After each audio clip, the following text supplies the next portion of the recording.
मुझे बहुत ज़रूरी है अपने व्यूअर्स को बताने के लिए। और जो लोग प्लान कर रहे हैं फ़िलीपींस में कम बजट में, वो जा सकते हैं इस ब्यूटीफुल आइलैंड नेशन में। अब बारी करते हैं फ़्लाइट का टिकट का क्या रहेगा। देखिए, अगर आपको चीपर फ़्लाइट चाहिए तो आई वुड सजेस्ट कि आप कनेक्टिंग फ़्लाइट लीजिए, जैसे इंडिया से मलेशिया जा। दोस्तों, आशा करता हूँ आप सब लोग बहुत अच्छे होंगे। मेरा नाम है नरेंद्र सोनी और आप देख रहे हैं सोनी बैकपैकर। तो जैसा कि आपको वीडियो के टाइटल में आपको देख के पता लग गया होगा कि इंडियन पासपोर्ट होल्डर्स के लिए गुड न्यूज़ है। एक और कंट्री ने वीज़ा फ्री कर दिया है इंडियन सिटीजन्स के लिए। तो दैट मीन्स कि अब आप इस कंट्री में बिना वीज़ा लिए आप एक सर्टेन टाइम पीरियड तक एंजॉय कर सकते हैं वेकेशन, फिर वो चाहे टूरिस्ट वीज़ा हो या बिज़नेस वीज़ा हो। तो मैं बात कर रहा हूँ फ़िलीपींस को लेकर के।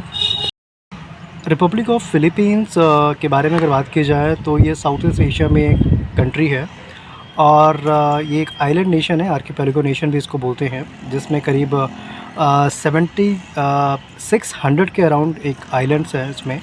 और बेसिकली ये 3 डिवाइडेड में है। लुज़ोन यहाँ का सबसे बड़ा पॉपुलर आइलैंड माना जाता है और करीब 11 करोड़ की पॉपुलेशन है इस कंट्री की, जो कि पॉपुलेटेड भी होने के साथ साथ भी और डाइवर्सिटी के लिए भी बहुत फेमस है। टूरिज़्म के लिए स्पेशली बहुत ज़्यादा फेमस है। इस कंट्री में लोग जाते हैं और यहाँ की जो इकॉनमी टूरिज़्म पे बेस्ड है। इसके अलावा एग्रीकल्चर एंड फिशिंग भी इनका प्रोडक्ट पर रहता है। तो इंडियंस के लिए बहुत पसंदीदा जगह रहती है और बहुत से अदर नेशनलिटी के लिए भी पसंदीदा जगह फ़िलीपींस हमेशा बनी रही है।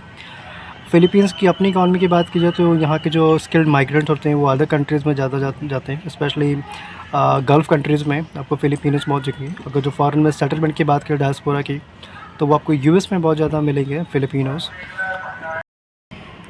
द रिपब्लिक ऑफ फ़िलीपींस में एंट्री पाने के लिए जो 2025 का जो नियम है और उससे पहले का नियम होता था, मैं वो भी बता देता हूँ।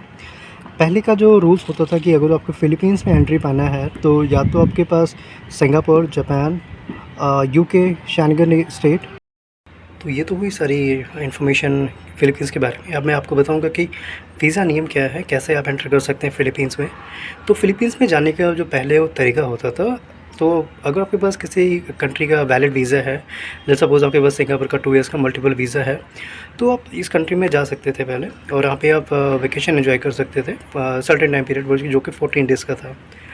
अब जो नया रूल्स है 2025 का सर्कुलर जो हुआ है एडवाइजरी, इसके हिसाब से आप 14 डेज़ विदाउट वीज़ा ट्रैवल कर सकते हैं। उस केस में आपको कुछ सर्टेन डॉक्यूमेंट्स की ज़रूरत पड़ती है। तो वीज़ा फ्री एंट्री पाने के लिए 2025 में फ़िलीपींस में जो डॉक्यूमेंट्स और जो रूल्स बताए गए हैं, तो सबसे पहले तो आपके पास होना चाहिए पासपोर्ट, जो कि 6 मंथ तक वैलिड होना चाहिए। उसके बाद आपका रिटर्न टिकट होना चाहिए ऑन बोर्ड की आप फ़िलीपींस पे कंप्लीट करने के बाद आप किस जगह पे आप जा रहे हैं, that is second.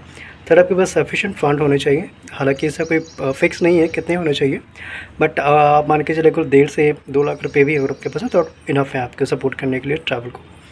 Third, travel insurance. Fourth, आपका ट्रैवल इंश्योरेंस होना चाहिए। आपके पास आइटनरी बनी हुई है तो दैट इज़ वेरी गुड। तो ये सारी इन्फॉर्मेशन मैंने सोचा बहुत ज़रूरी है अपने व्यूअर्स को बताने के लिए। और जो लोग प्लान कर रहे हैं फ़िलीपींस में कम बजट में, वो जा सकते हैं इस ब्यूटीफुल आइलैंड नेशन में। अब बारी करते हैं फ़्लाइट का टिकट का क्या रहेगा। देखिए, अगर आपको चीपर फ़्लाइट चाहिए तो आई वुड सजेस्ट कि आप कनेक्टिंग फ़्लाइट लीजिए, जैसे इंडिया से मलेशिया जा सकते हैं। मलेशिया से आपको चीपर फ़्लाइट मिल सकता है। तो ऑन एन एवरेज इंडिया से तो करीब 8 से 9 हज़ार वन साइडेड रहता है फ़्लाइट टिकट।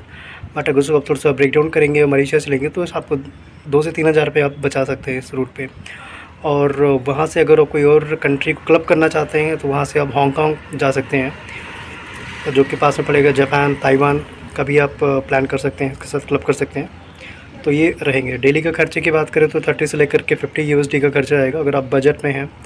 अगर जो आप लग्जरी या कंफर्टेबल ट्रैवल करते हैं तो बजट गोज़ अराउंड शायद $100 प्लस भी हो सकता है। और घूमने के लिए आपको काफ़ी टाइम मिल जाएगा, 14 डेज़, जो कि बहुत इनफ होते हैं। कुछ सजेस्टेड प्लेसेस की बात करूँ तो जैसे आपका हो गया बोहोल, जो कि चॉकलेट माउंटेन के लिए फेमस है। सेबू वाइट सैंड बीच के लिए है। उसके बाद आपका Davao and Boracay, Palawan. So these are prominent and most famous destination जो कि फ़िलीपींस में लोग जो जाते हैं वो वाटर एक्टिविटीज़ या आइलैंड हॉपिंग के लिए करते हैं। तो it's a beautiful place to enjoy. तो यही इन्फॉर्मेशन मैंने आपको देना चाहता था। इसके अलावा अगर आपको कोई क्वेरी रहता है तो आप मुझे कमेंट में पूछ सकते हैं। I will be happy to answer all that queries. और और प्लीज़ मेरा चैनल लाइक और सब्सक्राइब जरूर कीजिए। थैंक यू, मिलते हैं किसी और नई वीडियो में।